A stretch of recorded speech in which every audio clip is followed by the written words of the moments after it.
This morning, I would like to talk to anybody who creates, plans, or buys brand advertising on, or would like to consider using, or is already using, digital media to do so.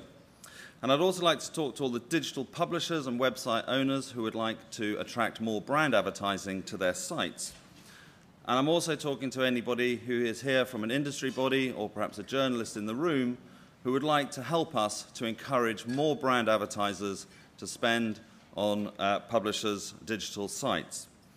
I hope that there is a target-rich environment, this room, for these comments today, because I'm sure there are many of you from all of those groups here. And what I'm going to talk about is a new way to value digital inventory for brand advertisers.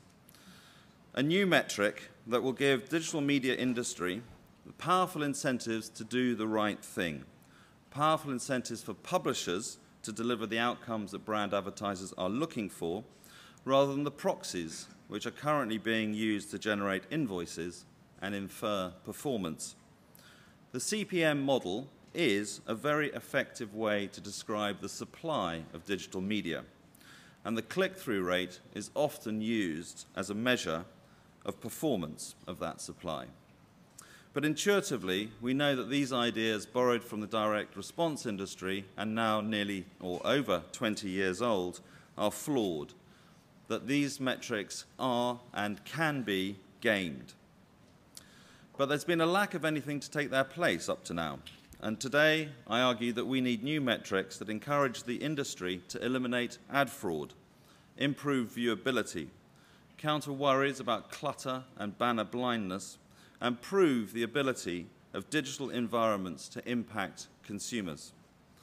So I'm going to be talking today about the new metric that the Financial Times is launching, which is based on time, using engaged time as a unit of currency rather than the impressions served. Our model is called CPH, or cost per hour. And we use brand metric studies to prove performance and moving away from the outdated click. So our aim is to help the industry to grow by focusing on what matters to advertisers, and I'm going to be showing you in the next 20 minutes or so why that commodity is time. So brand advertising on digital is growing fast, as is digital advertising as a whole. Certainly desktop inventory grew by 17% or so last year, and brand advertising grew by about 27%, according to the IAB figures, and now represents about a fifth, 22%, of all advertising spend on digital channels. But there is the potential for much further growth to come. If you look at non-digital media, brand advertising represents nearly 70% of the total pie. And to close that gap, we need powerful new incentives to drive improvements in viewability, combat fraud, and provide better proof to our clients that they're not only getting what they expect when they invest in digital media, but that their investments have real and measurable returns. So we should be looking to do everything we can to close the gap. But if we look at our metrics, are they really doing what our clients would expect them to be doing? Click-through rates and CPM models, are they appropriate? Impressions themselves really are only a proxy for reach. Unique users are surely the real measure of reach, yet rarely is that specified in media insertion orders, although it is taken into account during planning, but it's much less often specified as a performance metric or as an optimization strategy in campaign delivery. And when it comes to understanding performance, the ubiquitous, or as I would say, iniquitous click is often used. Industry averages suggest that only about 1 in 1,600 to 2,000 impressions actually generate what is called a successful outcome, or a click. So for brand marketing, are we somehow saying that all of the other impressions are somehow wasted? And I say it's an iniquitous or unjust measure because sites that have deep levels of engagement with their audiences have readers who are highly resistant to clicking on ads. They don't want to be taken away from the content that they're making time to read, or in some cases have paid good money to read. So we should be using metrics that value outcomes for brand advertising, real effects, not pseudo proxies. And we're now confronted by new fears for marketers, and new fears that are holding back investment in digital. By valuing media on the quantity of impressions served has led, in some cases, to deliberate and fraudulent steps to game the system and generate false traffic that's not even seen by a human being at all, but yet does generate an invoice. Or accidental website design that results in ads that have the potential to be seen, but in fact are never actually in view to the reader, but are somehow still invoiced.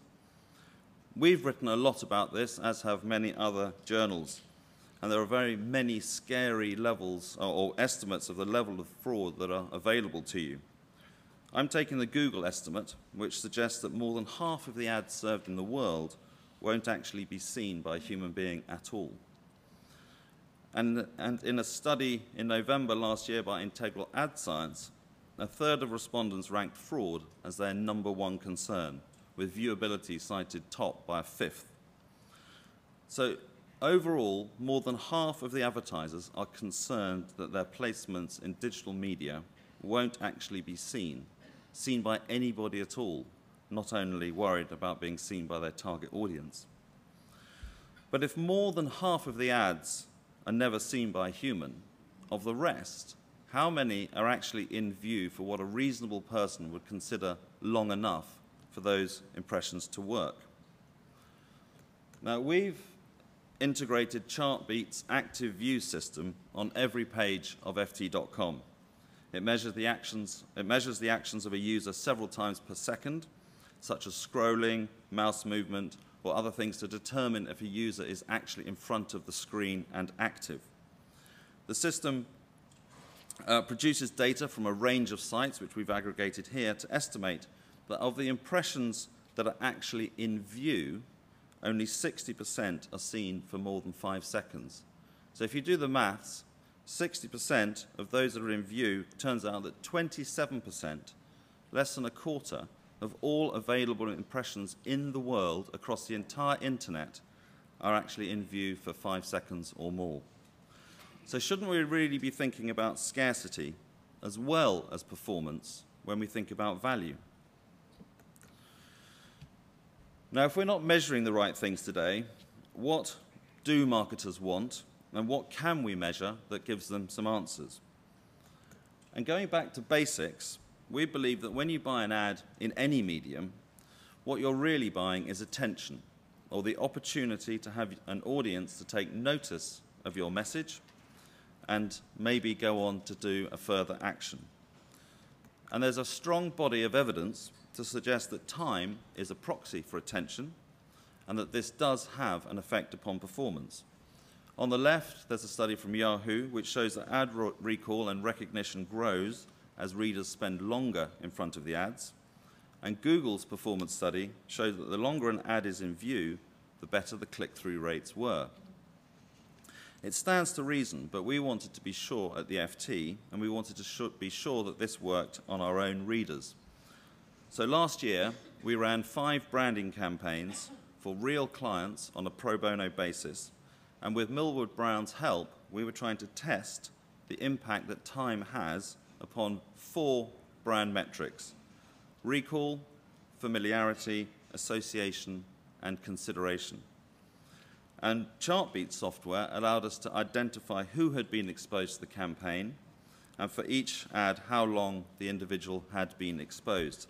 And the results were aggregated to a large sample of 1,688 respondents that could then be allocated into 3 time buckets: a control group, those not exposed, those who were exposed for 5 seconds or less, or those who were exposed for more than 5 seconds. Millward Brown asked a series of questions that related to the campaigns and measured the uplift on the performance measures mentioned. The results were very encouraging and proved that time has a dramatic effect upon the brand metrics that we are concerned with. First of all, ad recall was nearly twice as high for those who were exposed for 5 seconds or more. Brand familiarity showed a 50% increase between the 2 groups. Similarly, brand association and consideration grew by nearly 60%. But if we bring this idea back to how we currently value digital inventory, this is a little model of the CPM system. There are 1,000 impressions or 1,000 ad calls made to the server, and assuming that each one of those impressions is actually viewable on the screen, all of those impressions have the same value. 1,000 impressions bought at $50 values each one at 5 cents. But we saw in the Millward-Brown study that not all of those impressions are equal in their performance. Those that are in view for longer periods of time work the hardest, and therefore really should be the most valuable. All the heavy lifting for a brand campaign is done after the 5-second point has reached. Yet the impressions under the CPM model are valued at the same rate as the less performing ones. And when you put this against the previous finding that only a third or less than a third of all the impressions in the world are actually seen for more than 5 seconds, we have a powerful rationale for valuing those scarce but highly performing impressions in a different way from the rest. And none of it really should be a surprise if you think of it and think of how we define what is a viewable impression and what is a standard impression that is good enough to generate an invoice. I'm going to show you the IAB Standard Viewable Ad, and I'll ask you if you'd rather buy this ad, which I'm going to show you, or the second ad. So here's the first one. It's 100% in view for 1 second. It's 50% in view for 1 second. That was it. That was worth buying, wasn't it? I'll show you it again just in case. That's the IAB Standard ad. Or you could buy this ad.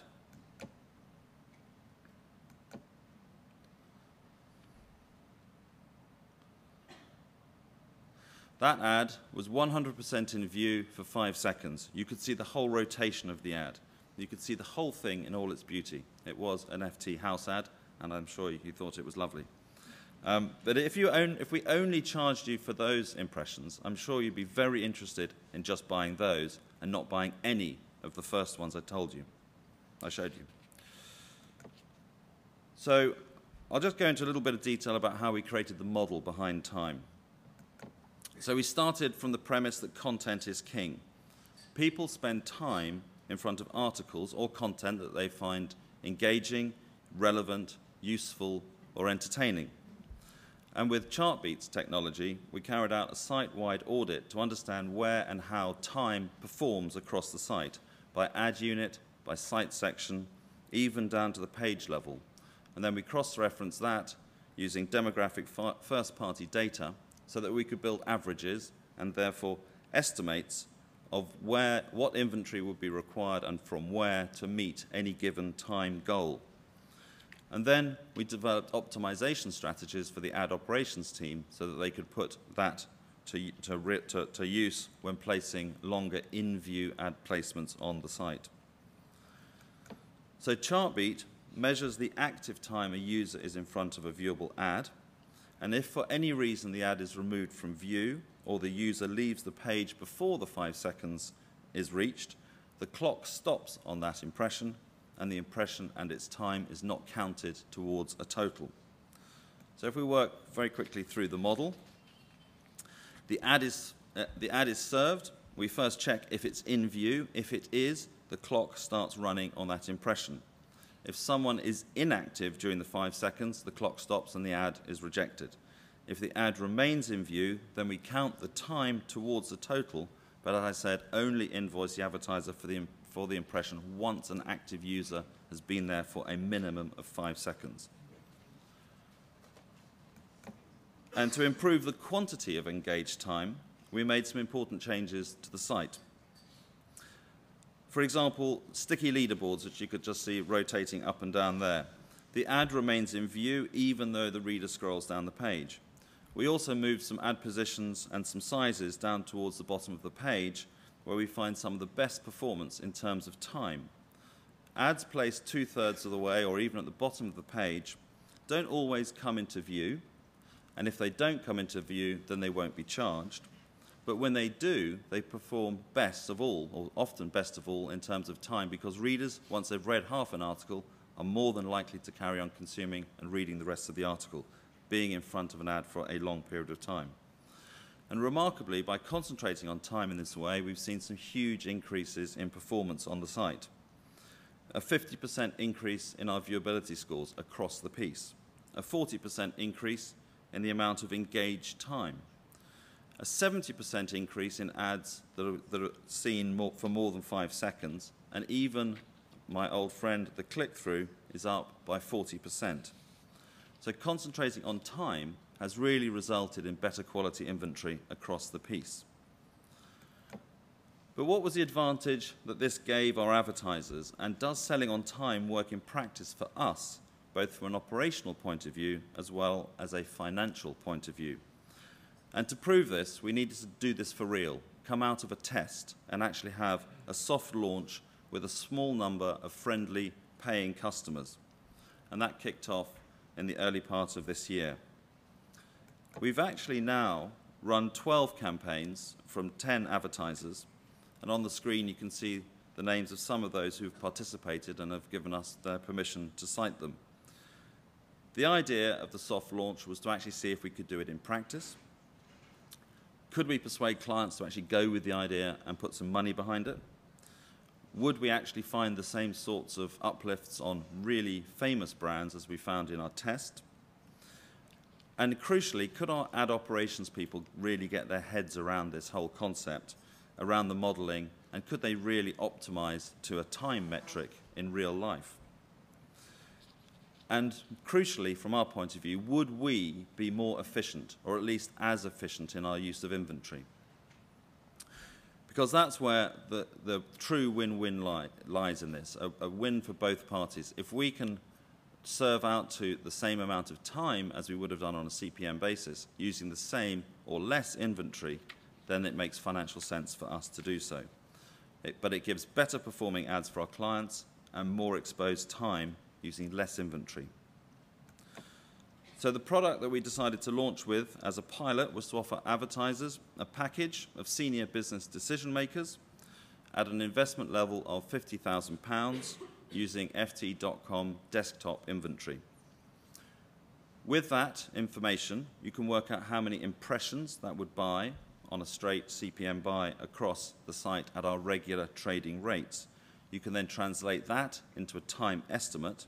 It's actually about 2,500 hours of time in front of a senior decision-maker audience. Against that, we offered a 10% increase in time, so we promised to give her more time than the 2,500, and only count ads towards it that were in view for 5 seconds.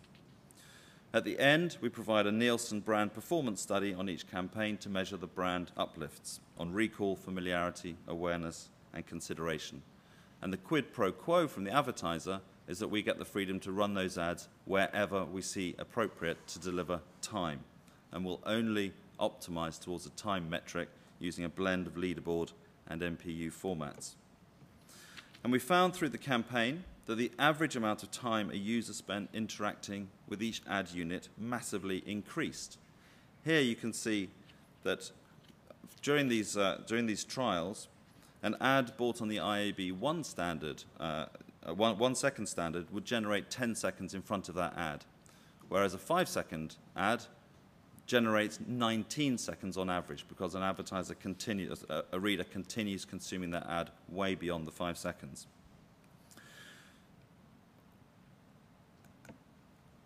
And we're not a charity. There has to be a benefit back to us, and that is in terms of efficiency. We showed with experience and with learning through the tests that actually we could deliver that time, in fact, a greater time than we initially promised, but we used 20% less inventory to deliver it. I can't say we were successful right from the get-go. I think the first campaign we were about 40% inefficient, but by the end we got that down to about 20% as we learnt and understood how to optimize against the time metric. And for reporting purposes, we provide detail to the advertiser at the end of the campaign. How many hours were delivered, how many unique users were served the advertising, and the average amount of time that they spent in front of those ads.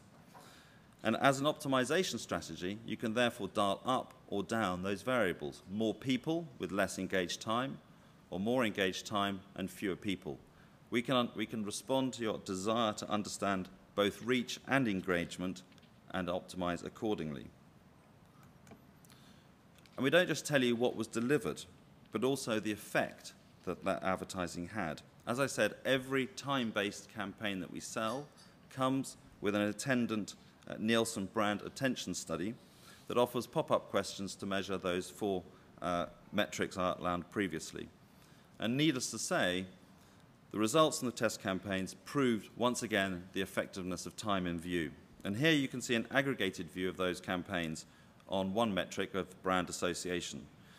Those who were exposed to ads between 5 and 15 seconds were 13% more likely to name the advertiser as the leader in their field than the control group, who only saw the ad for 1 second.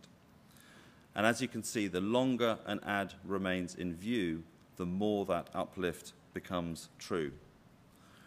So today, and with your help, I'd like to formally launch the FT's new CPH trading model.